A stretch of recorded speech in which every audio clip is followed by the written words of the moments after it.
আমরা কেউ কোনো রাস্তা অবরোধ করে একটা ঢিল মারে নাই, কেউ আমরা কোনো ফৌজদারি অপরাধও জড়িত না। তাহলে আমাদের টিয়ার শেল এবং এই যে গরম পানি এটা কেন দেওয়া হলো, কি অপরাধে? আমরা তো শান্তিপূর্ণ অবস্থান করতেছিলাম এখানে, আমরা কারোর গায়ে হাতে দিই নাই, কোনো গাড়ি ভাঙচুর করে রাস্তাও বন্ধ করিনি। এই পর্যন্ত যতবারই আমরা আসছি এখানে গাড়ি চলাচল আমরা স্বাভাবিক রাখছি এবং আমরা নিজেরা বলছি রাস্তা যেন কেউ অবরোধ না করে, কোনো বন্ধ না করে। তাহলে আমরা এইটার এই উপকার করা কি এই প্রতিদান আমাদের? আমরা যে পাওনা পাবো, ওই পাওনা না দিয়ে আমাদের উপর টর্চারিং।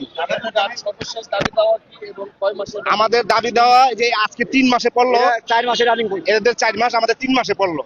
আমাদের এই পাওনা বুঝাই দিক, তার ফ্যাক্টরি চালাবে কি না চালা সেটা তার ব্যক্তিগত বিষয়, কিন্তু আমাদের পাওনাগুলো আমাদের বুঝাই দিক। আমাদের মোট একটর স্পোর্টিং লিমিটেড, সাউথ চায়না, গোল্টেক্স 3টা ফ্যাক্টরি, গার্মেন্টস আছে একটা 4টা। এই 3টা ফ্যাক্টরির মোটামুটি 4000 শ্রমিক আছে।